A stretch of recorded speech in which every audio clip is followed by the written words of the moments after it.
Hello, our critical issue is technology, and I'm Caitlin.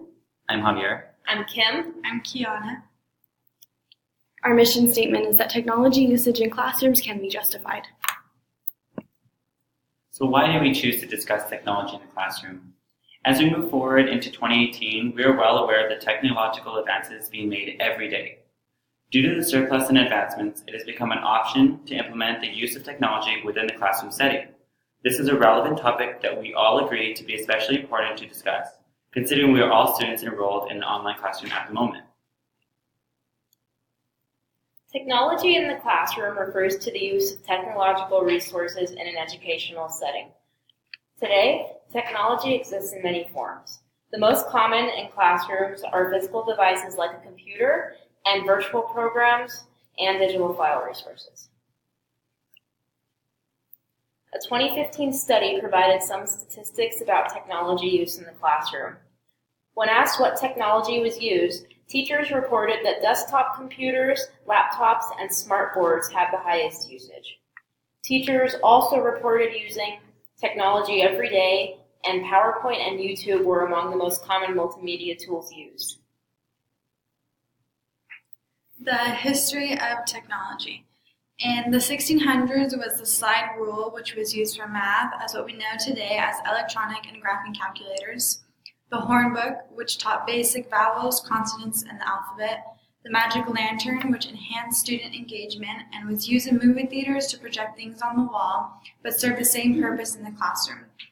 The 1700s was the jacquard loom, which was punch cards which were used as controls in some of the very first computers, which eventually led to computer programming. In the 1800s, it was slates and chalk, which was small blackboards that were written on with chalk, similar to whiteboards today. What also was a typewriter, which was a keyboard machine used to type.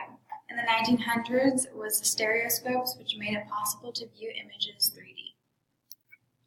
In the 1920s was the radio, which provided on-air classes. The 1930s was the overhead projector, which made it more convenient than the blackboard and used transparent sheets that you could write on with an erasable marker. The 1950s was videotapes, which allowed students to learn at their own pace. The photocopier, which allowed teachers to create copies of classroom materials easier and faster. The 1970s was a calculator, which sped up the learning process of math. The Scantron, which saved teachers time for grading multiple choice. The Apple II computer, which students could learn through the computer without internet access. The 1980s was a personal computer, which replaced a typewriter. The 1990s was the internet, which used enhanced learning using different ways. The smartboard, which was an interactive whiteboard, which was a mix of the whiteboard, widescreen computer, and projector. In the 2000s was YouTube, which was used for instructional videos. The iClicker, which was used as a poll to poll students during a lesson or test to receive certain answers faster. The iPad, which had apps that could be used for classroom learning and download textbooks. And virtual reality, which allows students to view and study in different locations in 3D. So a few advantages of technology use in the classroom would be that it creates a more engaging environment for students and also encourages active participation. It also helps with making bleak or boring subjects such as math interactive and fun. So using devices like a computer, a tablet, or other types of technology in the classroom can help turn traditionally dull subjects into interactive and fun activities. For example, my math professor incorporates Kahoot and YouTube videos when teaching in order to keep it interesting. Technology also helps students stay connected and offers a way to reach out when working on group projects such as this one. This also works the same with professors. Having technology at their fingertips allows them to keep their students updated, either through email, direct message, or text. Having technology also incorporates different learning styles. This is most commonly seen with visual learners and auditory learners. However, we feel that the most advantageous reason to have technology in the classroom is because it prepares children for the future. Because we live in a very technologically advanced time, technology usage and invention will only continue to grow and progress, which would make it beneficial to start using it at a young age.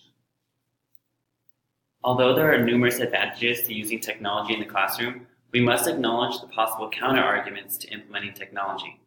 For starters, we have the significant cost for schools.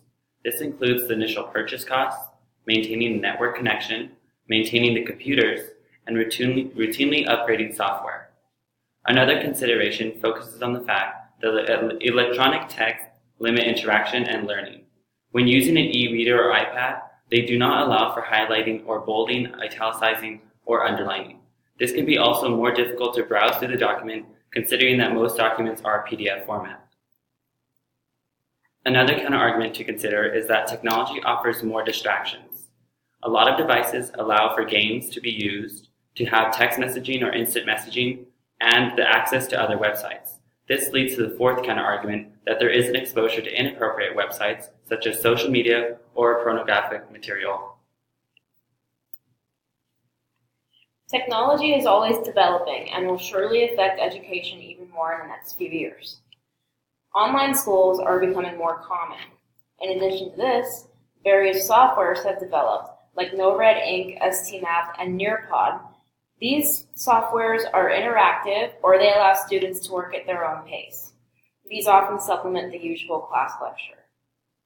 Students also have opportunities to collaborate more often and with ease.